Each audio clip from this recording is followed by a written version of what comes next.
All right, let's welcome in Robbie Hummel, former Purdue star, now working with the Big Ten Network, among other places. Robbie, thanks for coming on. Keen to get your thoughts on the Midwest region, some Big Ten matchups, and then a Final Four. But let's start off with Purdue, who had something of an inglorious exit last year. And now they are in the Midwest with Tennessee, who is everyone's kind of darling. What did you make of Purdue's draw? I like it. I think that you talked about Tennessee, and you get to the Elite Eight, you're going to play good teams. So Tennessee is certainly one of those, and Purdue has actually already played Tennessee, beat them down in Maui in a really competitive game back in November. But I think when you're talking about for the ones who were the 4-5s in your area, Gonzaga as a 5 was a bit of a surprise, and I think Kansas as the 4 is a team that their guards aren't crazy dynamic. Like DeJuan Harris is a good player. He's a good point guard, but it's not like he's one of those guys that's going to go off and give you 30. Certainly Zach Edey is very familiar with Hunter Dickinson. And then the health of the Jayhawks is something that's really, I think, in question right now with Kevin McCullough and Dickinson, who has hurt his shoulder, and both those guys missed the Big 12 tournament. So I really like Purdue's road. Certainly, when you're talking about early matchups, Utah State and TCU. Utah State comes from the Mountain West, which is one of the best mid-major conferences in all of America this year. And then TCU, battle-tested, really athletic, loves to play in transition.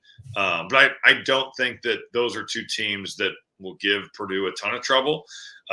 Certainly Tennessee is the big one in this region. And you know what? That's not to discount Creighton, because I've seen Creighton this year. They're a really fun offense.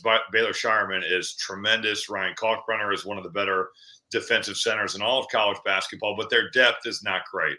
If Kalkbrenner were to get in foul trouble against Purdue, they would have nobody to throw at him with that type of size. So I anticipate Purdue, Tennessee, but the great part of the tournament is you never know.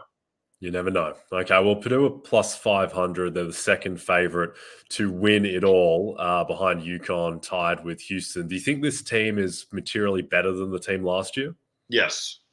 I think the guard play is night and day from what they had last year. Braden Smith, becoming so effective in pick and roll has given them a different way to attack and a different way to play. He's been phenomenal. He's first team All Big Ten this year. I think he'll probably find himself on some All-American lists in terms of being like an honorable mention type guy. He's had that type of year. Lance Jones has given them kind of that dynamic in transition where he looks to attack. He shoots early threes. He defends. He can get to the rim. He's got some burst. And then Fletcher Lawyer has been a bit inconsistent this year, but he's finished the season strong. And I think the biggest thing is that Braden Smith and Lawyer have become sophomores. You go through that last year, you hit that wall, and certainly that hurt them. But I do think because their guard play is so much better, Purdue is much more equipped to handle the NCAA tournament and make a deep run in this thing. Okay, well, let's hit on some notable Big Ten matchups in round one. I want to start off with Northwestern, who are plus 2.5 point dogs against Florida Atlantic. Robbie, Florida Atlantic cost me a lot of money this year, so in the Schadenfreude department, wouldn't mind Northwestern knocking them out. But what do you think of Northwestern's chances? If they were healthy, I would feel really good about this, because when they were at their peak, I think back to that overtime game in West Lafayette that they ended up losing, but they scored like 96 points or in that general area. So they could really score. And certainly Boo Buie is the ultimate kind of equalizer in a one-game elimination tournament like this, where he can get hot. He's capable of doing that. He's one of the best point guards in college basketball. But their offensive firepower has been severely limited by Ty Berry being out for the season, and Matthew Nicholson has missed the last couple of games of the regular season and the Big Ten tournament due to a foot injury, and his status is still very up in the air. So with as good as Northwestern's offense was for much of this season, they've kind of become a better defensive team, a better rebounding team late, because they've had to play more size. But that certainly has come at the cost of their offense not being nearly as explosive. Now, FAU is not a great defensive team, as you know, either. They are a team that certainly will give up points. They're not great defensively rebounding the basketball, but they can score. They have Final Four pedigree. You just have to feel like this team can still be capable of putting it together. So I think it would be a really, really good win for Northwestern. I'd probably lean towards FAU just because of some of those injury woes for the Cats. But it'll be interesting. They're certainly going to guard you. Northwestern's offense can give them at least enough. You have to think maybe then they could pull the upset. Yep, indeed. All right, let's go to number 3 ranked Illinois, who are 12-point favorites against Morehead State. Illinois, in terms of their chances to make the Final Four, they're plus 750. They're the 4th favorite in the East behind UConn, Auburn, and Iowa State. Do you think that this should be pretty much a formality for Illinois?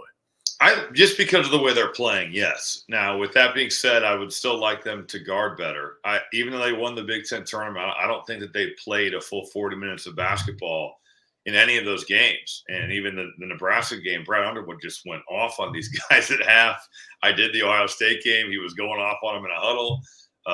They've got to be better on defense. They are an elite offensive unit. They're number 3 in terms of offensive efficiency nationally in all of college basketball, but the defense has kind of hovered around 100, and that can burn you. So they're going to have to guard better. They guarded really well in the second half against Nebraska and got stops. I think Wisconsin was 1 for their last 7 from the field to finish that Big Ten tournament final.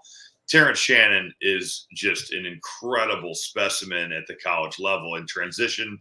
He dominates the game with his power, his speed. He gets easy baskets. He gets downhill in the half court. He's good in pick and roll. He shoots it well enough from the perimeter. But yeah, I think this is all going to hinge on how well does Illinois guard you. But man, what a run they had in Minneapolis. And I'm sure UConn is thinking the committee didn't do us all that many favors because our region, including Illinois, is really tough. Yeah, it's a mess. It's almost as though the committee, made a stated goal of making it as hard as possible, given that they're also potentially going to have to go through Iowa State, who's a rising sleeper as well. Illinois, opinions seem very divided on them. Seem like a very high ceiling, low floor type of team who could. I would not be surprised if they lost in the first weekend. I wouldn't be surprised if they're playing in the Final Four. Like that. Yeah. That's their variance here. Yep, indeed. All right, let's hit Michigan State in the 8-9 against Mississippi State. Michigan State are 1-point favorites, so effectively a coin flip. Do you think they get out of this one? Yeah, I think coin flip's a good way to describe it. Mississippi State guards, offensively, they're not nearly as good. Michigan State is one of those teams where at times we've maybe felt like, wow, they're really figuring this out. And at times you look at some of their best players and you're like, why are these guys who have played years of college basketball struggling to find this type of consistency? Just outside of Tyson Walker, AJ Hoggard has been up and down. Jaden Akins has been up and down. Malik Hall finished the season really strong, but even he had a couple games like at Northwestern where he doesn't score, or at Minnesota where he doesn't score, and you're just baffled by that because he has a lot of ability. They haven't got a ton from their centers, but they have played their young guy, Xavier Booker, much more. He's kind of a skilled big that can pick and pop. He can take you away and shoot the 3. Certainly an athlete that runs the floor. But they're going to need something from their centers. And I think the toss-up at the 8-9 game, that's exactly what this is going to be. We'll see if Tom Izzo can kind of use some of that March magic and find a way here. Yep. Indeed. Okay, last one on the Big Ten teams, Robbie. Do you think Ohio State belonged in the tournament? And if you do, which I suspect you might, who would they replace if you're on the selection committee? I love the way they were playing into the year. The problem, like you would say, are they good enough to play in the NCAA tournament right now? Yes. Do they have the resume to get in? Probably not. I think they came up a little bit short from a wins perspective. Even though they had really good wins and didn't have bad losses, that stretch in January just killed them, though. January into February, where I think they lost 8 or 9 of 10, and you lose that many games, and you're looking for wins at the end of the year. I just think they didn't have enough in terms of the sheer number of victories with their resume. But I do think you look at Bruce Thornton, you look at Roddy Gale, you look at Jamison Battle. And then just their freshmen playing so much better.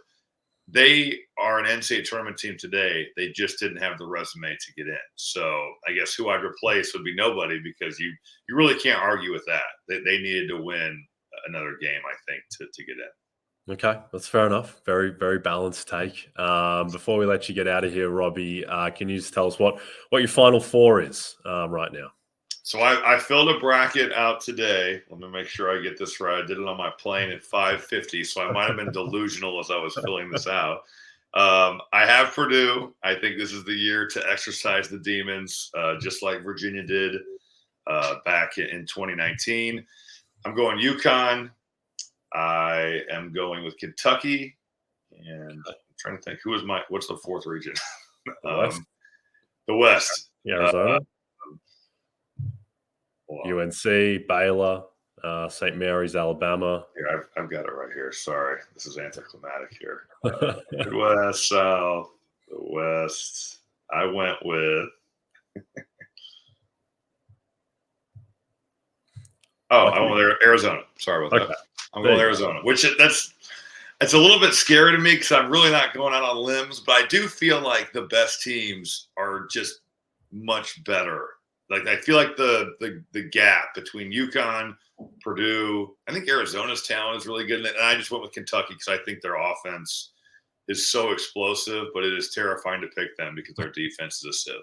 Yeah, I was going to say, going 3 very chalky picks, and then Kentucky, who are plus 850 to win the South. They're the 4th favorite behind Houston, Duke, and Marquette. I guess the thing is that if you do want to pick a surprise team, you want a team like Kentucky who feel like they can win or lose to anyone. But in looking at that bracket, like Marquette, major questions around Tyler Kolek. Florida just lost a player due to a broken leg yesterday in the SEC final. NC State has played a million games in 5 days. Texas Tech's been banged up.